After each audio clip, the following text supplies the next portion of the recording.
think I'm ready.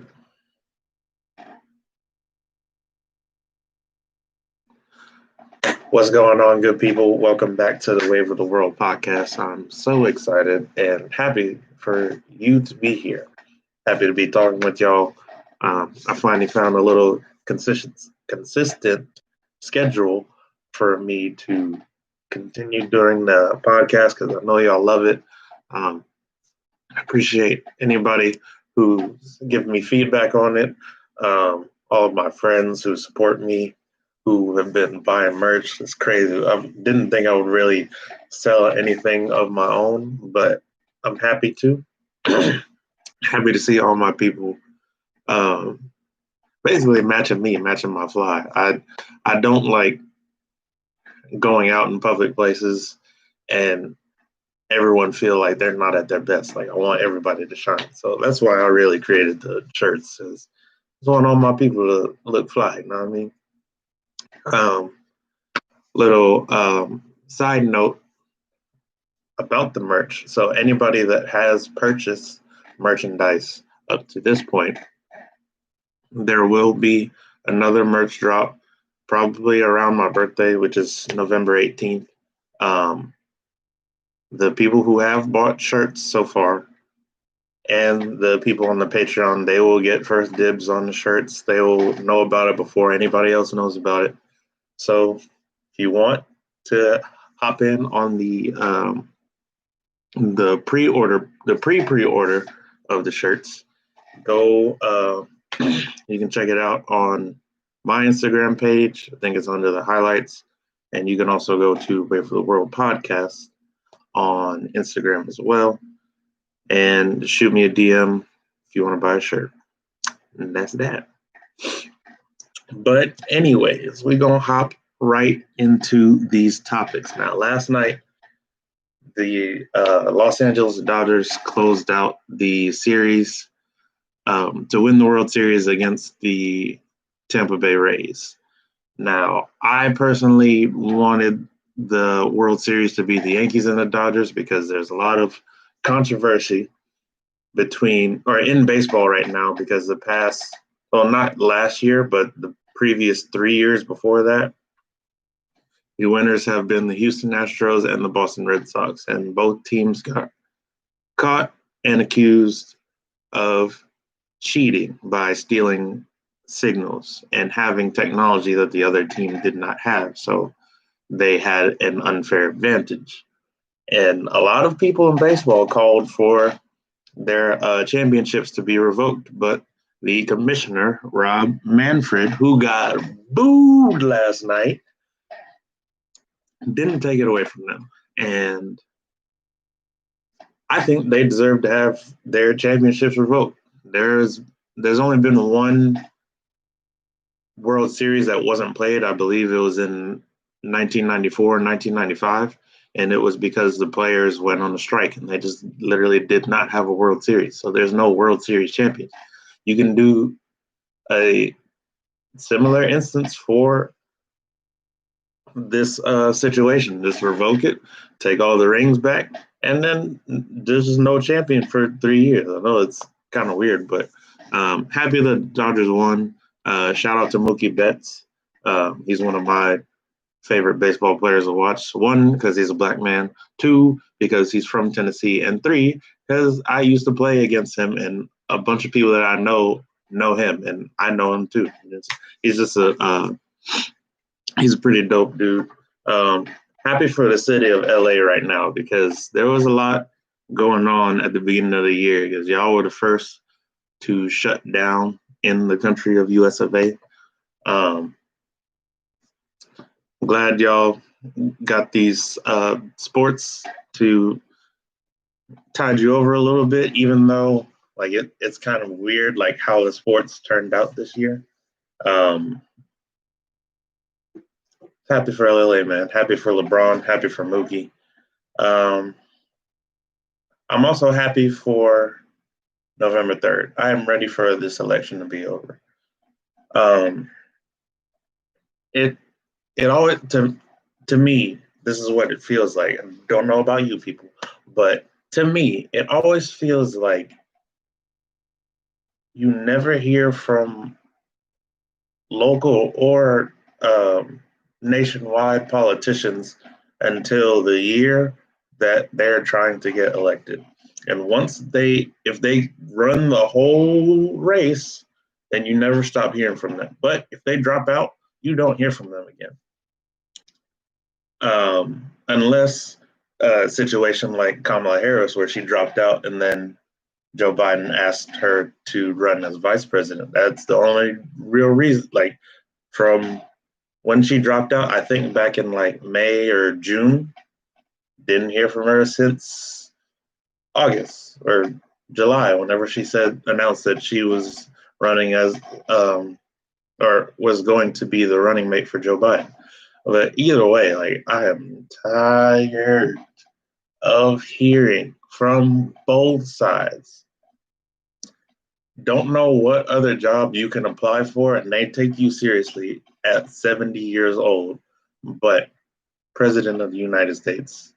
It just, at some point, you need to be taken care of. I was talking with my barber the other day, and I said that exact same thing. And there's just some professions where we need younger people making the decisions. When you like 60 plus, definitely 70 plus, you don't need to be making decisions for nobody. You need to be advising, and you need to sit your butt down, sit your tail down. That, Lord. Speaking of sitting down, I've been watching a lot of Netflix lately. There's a couple of shows that I'd recommend you watch just to like hear different perspectives on different people's lives. One show that the third season just came out is My Next Guest Needs No Introduction by David Letterman. He interviewed Kim Kardashian, Robert Downey Jr., Kanye West, or not Kanye West. Kanye was there whenever Kim was being interviewed. He also interviewed Lizzo and Dave Chappelle. Dave Chappelle episode was definitely my favorite, but the one that I want to talk about was Kim Kardashian, and she spoke on being famous for being famous. And I really don't understand why that holds so much weight and so much power. But in the episode, she started to like break down crying whenever she was talking about when she was in Paris for Fashion Week, and she had posted a picture of a ring that Kanye had gotten her, and her place that she was staying at in Paris got robbed by like two 50-year-old men, which is kind of weird that they had been planning it. But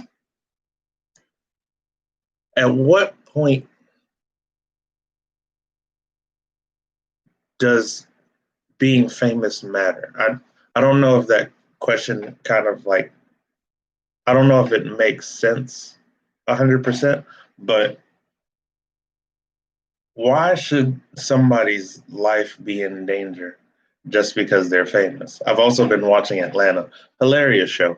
I've been rewatching it just because I think it's very comedically inclined for people of color, especially Black people. For people of color, but especially Black people. But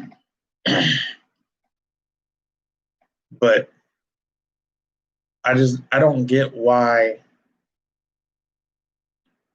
I feel like it's jealousy. If there's another emotion, help me out. I really don't know.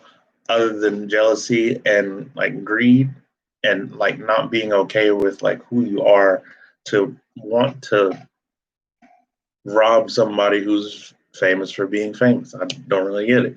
And one of the episodes in Atlanta, Paperboy, he's walking down the street by himself, and then these dudes rob him of his chain and his watch, just because he's by himself. Like, they literally was like, "Oh yeah, I was listening to you on the radio the other day, blah blah blah. Oh, you out here by yourself?" And then blah blah blah. Like, what? I'd love to know from the side of the robbers, any robbers out there, whatever you're doing, what entices you to steal? Like, I don't know. That's my only question. Um, Something that should have been stolen and thrown in the trash was this Halloween decoration that was on display. And the pictures are pretty gory, so I'm not going to put them in the edit. Um, so this artist, Stephen Novak, he turned his front yard in his Dallas residence into a gory scene straight out of a horror movie film. He was using dummies and props and over 20 gallons of fake blood. There's a man killed by a chainsaw, another killed by a safe dropped on his head, one more with a knife to the skull, an apparent dead body in a bag, and a wheelbarrow full of severed limbs. So he got the cops called on him because he decided to put Freddy versus Jason in his front yard. And like I said, the pictures are pretty bad, but this is why I don't like holidays. For the people that go all the way out, like I don't even like the subtle decorations. To me, there's no in between. So with Halloween, you got people recreating CSI scenes, but then the subtle ones will be like someone painting on a pumpkin here for the booze and putting it in front of a bar. Kind of corny, not funny. I don't get it. I'm not I'm not trying to be like if you know me, I'm 95% of the time I'm a positive person. That 5% probably accounts for every single holiday. I don't like decorations because they're annoying to put up to me, and then they don't last a long time. You have to take them down and redecorate for the next holiday, which is stupid. Now for parties, I do like it because I like having like themed parties. I like the idea of having themed parties, but just for a holiday, I don't know. I just don't get it. Maybe it's just not me. I know there are a lot of people that love Halloween. I'm dressing up just because I like the party aspect of Halloween. I feel like you can have whatever type of party you want as long as everybody gets the memo. If everybody gets the memo, you don't really need decorations. Then it's just it's a theme party without decorations. That's my type of thing. But it don't really add or subtract nothing to me if there's spider webs hanging from the ceiling or apparently wheelbarrows of limbs. But that's just me. What do I know?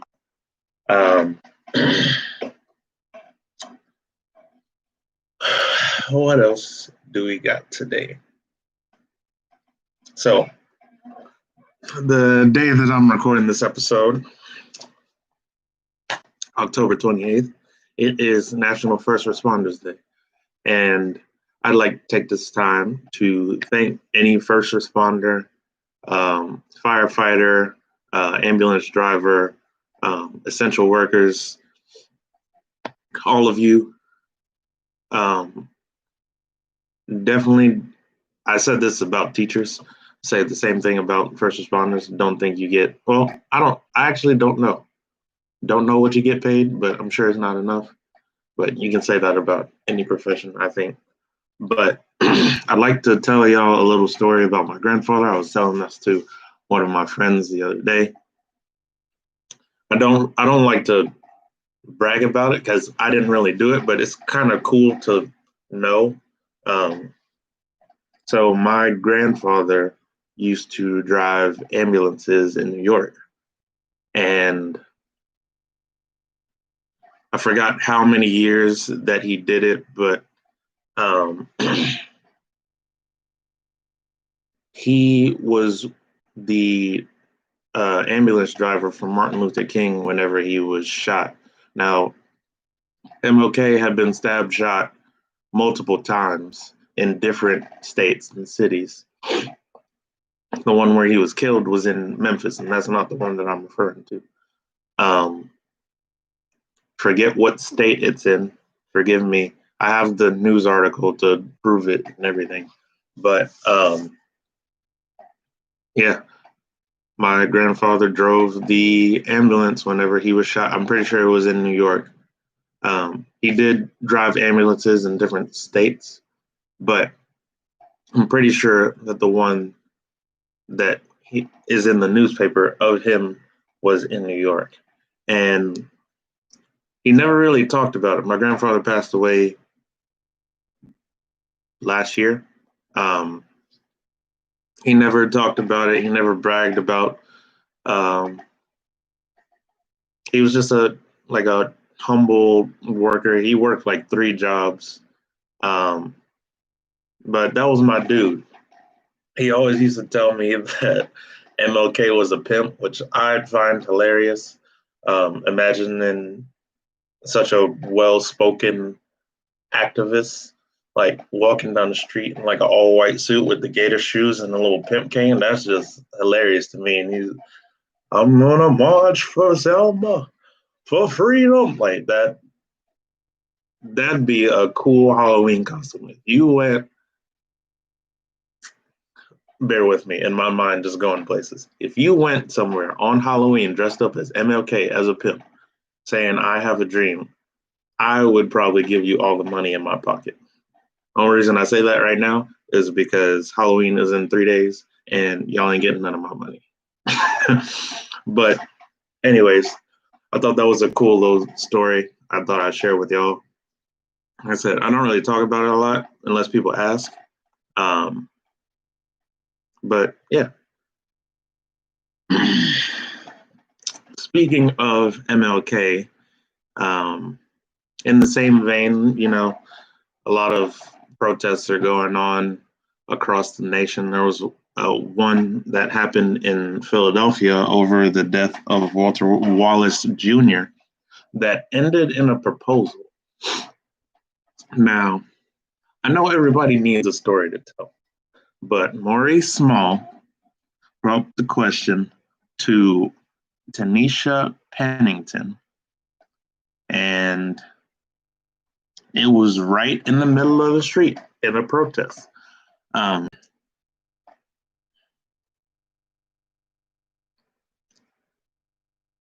So 30 cops were injured in this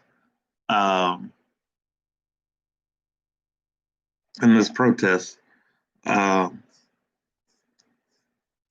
And now it ended in a proposal. And she said yes. All I got to say to you, brother, I'm happy for you. Peace, love, prosperity, but read the room. There's a time and place for everything. Please, for the love of God, read the room. Time and place for everything. I hope y'all get married because y'all got a hell of a story right now.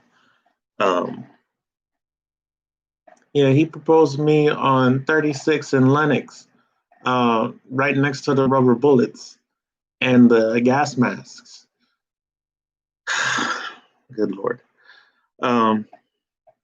Speaking of a big metropolitan area, this hurts me a little bit.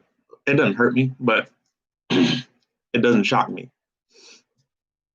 So a New York man was walking down the street. He fell into a sinkhole and became swarmed by rats. The 33-year-old Leonard Shoulders was waiting for a bus.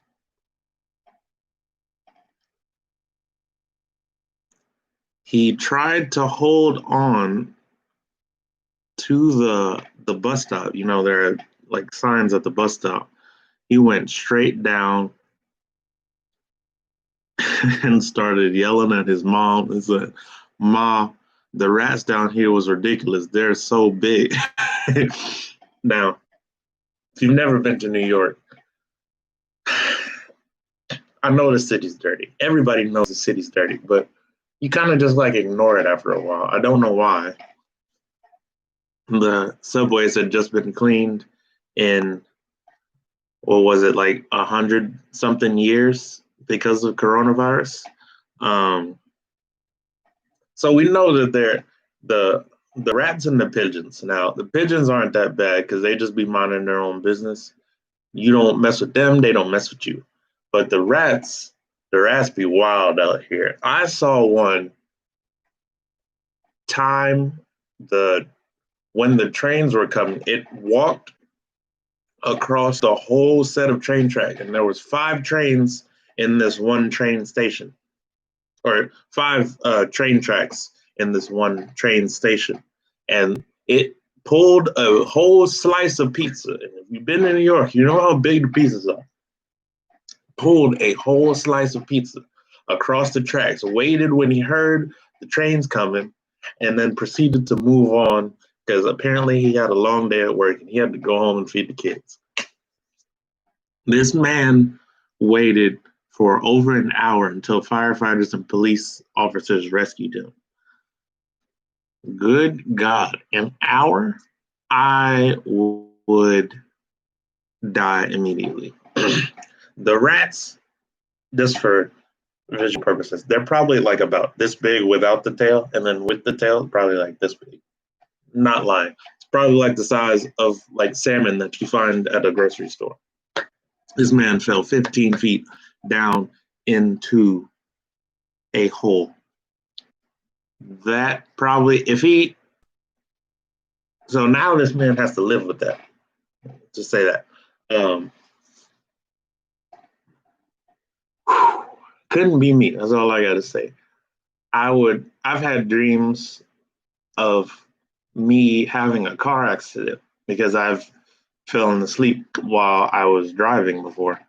And that to me that's terrifying enough. The last one I had, I was driving in Florida and I was going over this bridge and I fell asleep. But there was a camera behind me and it was like I was like rewatching it. So the camera just had me like fall asleep and then go off to the left and there was no cars, but I went over like this hill that like overlooked the beach and I just splashed right into the water, and that's when I woke up. And this man actually fell straight down into a hole. Now has to go on about his regular life like that didn't happen. Couldn't be me. That's some stuff that you would definitely talk about on Halloween as like a scary story. Speaking about Halloween, we got another Mount Rushmore on deck. We are doing the Mount Rushmore of Halloween candy. Even though I don't expect a bunch of people to be giving out Halloween candy. I have never given out Halloween candy. Don't think I ever will. I don't like strangers coming up to my door unless you're Amazon, DoorDash, or Postmates. If you ain't them, I ain't got nothing for you. Mount Rushmore of Halloween candy. Number 1 on my list is going to be Kit Kat. Break me off a piece of that Kit Kat bar. Kit Kat can stay on my Mount Rushmore regardless if it's Halloween or not. I'm pretty sure I've done a Mount Rushmore of candy before, but Halloween candy is a little bit different because not all candy can be Halloween candy. So that's why I wanted to clarify. Number 2 on the list is Baby Ruth. I mainly picked this just because they normally come in like the fun size, and that to me is all you really need, especially if you have like a big bag of candy. Like you only really need like something like, if you eat like a Kit Kat that's like a fun size, and then a Baby Ruth is like a fun size, and then like a Snicker that's a fun size, you're good for the day. Like you really don't need no more candy. But that's just me. Number 3 on the list is going to be Starburst solely because fun size. Now, if you happen to be the unfortunate soul that gets the 2-pack of Starburst and you open that thing up and they're both yellow, I'm sorry for you. You probably should have dressed up better. God wasn't looking out for you that day. But if you happen to be so blessed to get 2 pink ones, let me know what you did that day because I need to duplicate it so I can have as much luck as you because pink Starburst, top tier candy. I would eat a bunch of pink Starbursts alone rather than eat any other type of candy. Rounding out at number 4, just because of the nostalgia of it, and for the fact that this is the only one on the list that you can pour in your hand and shake up, is Nerds. I promise you, and I know it's a black thing, because I haven't seen any other ethnicity do this. Pouring the candy or any type of snack in your hand and shaking them up, it makes the candy or the food taste different. I promise you. Shaking whatever type of food up in your hand, that is nostalgia for me. The only reason you shake it is so it doesn't get stuck to your hand. And it makes for a great, like, you don't know how cool you look and you like having a conversation, you just pop something in your mouth real quick and then you just keep going. You look smooth.